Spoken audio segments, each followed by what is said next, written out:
So in the year 2014, so it is the government that was before this one. It was the government in which Enrique Peña Nieto was in charge. There was the disappearance of a group of students in the hands of the government. Actually, the disappearance of people at the hands of the government isn't really a surprise or a secret to anyone, because after what happened in 2 de Octubre, so many years ago, the people learned to not trust the government. But the thing here is that these students were preparing to come to Mexico City to the manifestation that is done each year to commemorate October 2nd. And well, because of this, they were stealing buses and they were stealing fuel from the places around Ayotzinapa, around Iguala, and in the state of Guerrero. The thing here is that it was September 25th, 2014, and in those years, the people in charge of Guerrero were a guy. The governor was a guy whose name is José Luis Abarca Velázquez, José Luis Abarca. And well, here in Mexico, the thing is that the governor has his spot in the government, but the wife of the governor is the one who is in charge of the DIF. DIF is what you can call Mexican Child Services, because their principal function is that to protect the children that don't have any parents and don't have anywhere to go. And well, the woman in charge of that, her name is María de los Ángeles Pineda, and this woman was the wife of this guy who was the governor of the state. And that very night she was having a party. She was having a party, and the party was to celebrate the accomplishments of her administration, the accomplishments the DIF had made under her administration. So it was this party the politicians do to make themselves look good, okay? And well, because of that, obviously there shouldn't be any trouble around the party, because that's a bad image to the ones that come to see her.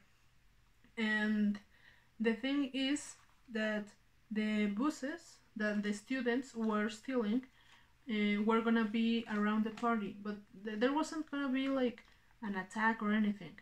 They were just gonna pass through there because the road cut through there. And the thing is that according to the story, the governor gave the order to the soldiers and to the police that were there to take the students away from the party. He didn't want any trouble. He said later that he specified not to use lethal force, but we all know that that doesn't happen here. And well, yeah, he said not to use lethal force, but the reality is that the soldiers and the police took the people out of the buses, took the students out of the buses, and they started shooting at them. They just started shooting. There was a shootout, and obviously, in my opinion, it cannot be considered a shootout, because in a shootout, both sides have to shoot. In this case, only the army and the police shoot to scare them off. And well, originally there were more people in the bus. There weren't only 43 of them. There were 53 or a number like that. And well, the next day, in the morning, obviously, once the party was over, once everything was over and there wasn't any threat, the families of these students were obviously starting to ask about them, where they were, because they hadn't come home that night. And that's when we know what happened. because some of them actually were able to escape and to go to their houses. They were the ones who said what happened. Apparently, the governor said to his soldiers, to his policemen, that these students were trying to go to the party and make a mess, and that's why he said not to use lethal force, because he didn't want to make anyone to make any mess. But it was it was far worse, because after the first inquiries of the people, of their parents, the guys obviously weren't appearing. The guys were disappeared. 43 guys, 43 people, 43 students were still in quality of disappeared, and they were from the Escuela Normal Superior de Guerrero. That's the name of the school.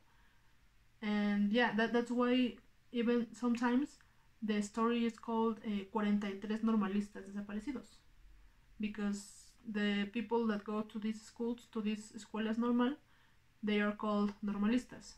So yeah, they were 43 people disappeared, 43 students from the school disappeared. But yeah, the thing is that when the government started to look for them, they encountered a lot of graves with a lot of people inside. But according to the pericial studies, the corpses didn't match with the people that were missing, that they were looking for. And that's another thing, that because of the forced disappearances from the government and because of the kidnappings performed by the narco-traffic, there are a lot of these graves all around the place where there's a lot of people that no one knows who they are. No one knows who the people in those graves are. But the thing here is that any of those graves that they encountered in their search for the 43 students were none of the 43 students. And actually, when the actual government came to play, when the actual president and his cabinet came to talk about that, they offered another explanations. They offered the explanations that close to where the buses had gone missing, there was evidence of a massive execution.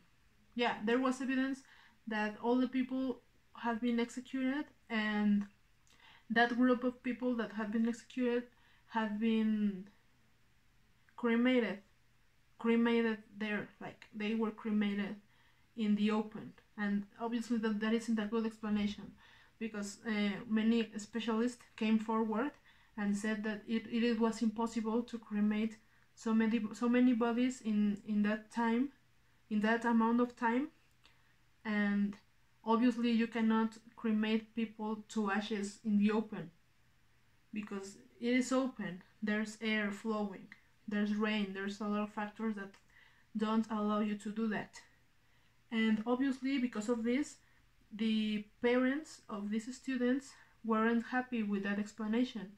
And ever since 2014 up to now, that is 2020, many parents of these students have come to the city to ask for justice, to demand justice.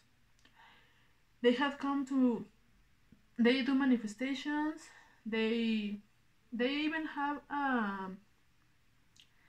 a permanent place. Yeah, they even have a permanent place where you can go and sign their petitions for justice to be made. Because when people disappear here in Mexico, the government doesn't really look for them, because, well, yeah, most of them are kidnapped by the narco traffic, and obviously the ones that the government disappears aren't gonna appear magically.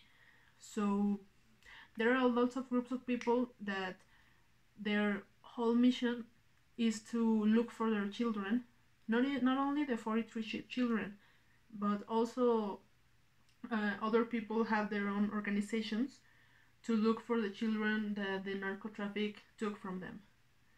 But the thing is that it doesn't matter how many manifestations they do, that doesn't matter how many petitions you sign, the government hasn't come forward with a solution or with an answer for these people, for these parents. And the government that is nowadays supposedly opened a secretary that was they opened an organization inside the government whose only purpose was to bring justice for Ayotzinapa. That's the name of the organization. But up until now, it hasn't brought any results. So these 43 people have been disappeared for 6 years, and they aren't gonna appear, honestly. And if they do, they aren't gonna appear alive. And that's what the parents say, and that's what the parents know, that their children aren't gonna come back alive to them, but they want to have their remainings, they want to have their corpses, so they can give them a funeral. And that's what the government has been denying them since the day they took them away, because of the commands of some guy who didn't want his wife to look bad in front of the people who were coming to see her supposed accomplishments.